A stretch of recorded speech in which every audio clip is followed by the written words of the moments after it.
বিসমিল্লাহির রহমানির রহিম শিমাস kitchen food.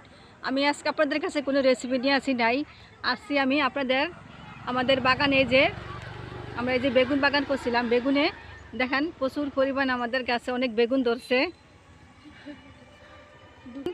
এই যে গাছে আমাদের অনেক বেগুন, এই দেখুন আমাদের বেগুন একদম এগুলো কোনো হাইব্রিড বেগুন না, এটা আমাদের নিচের, এটা হচ্ছে সরষের বাগান।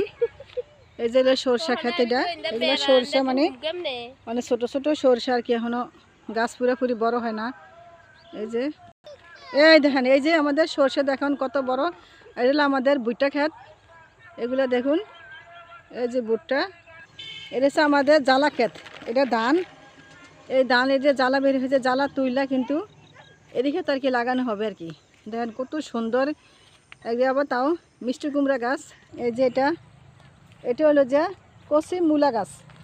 মূলা পাতা এখনও হয় নাই আর কি, এখনই হয় নাই, ছোটো ছোটো গাছ, ছোটো ছোটো ছাড়া হয়ে উঠছে। এটা হচ্ছে ঘাস ক্ষেত, এটা আমাদের জমিনের ঘাস। এই ঘাস কেটে কিন্তু গরুরে খাওয়ায় কি। এই দেখুন, তো দেখলাম তো আমার এই যে গাছটা, আমাদের যে বাগানটা, আমাদের বাগানটা যদি ভালো লেগে থাকে আমার চ্যানেলটাকে লাইক কমেন্ট করুন, এবং যারা নতুন হয়ে আছেন তারা আমার চ্যানেলটাকে সাবস্ক্রাইব করুন। আল্লাহ হাফেজ।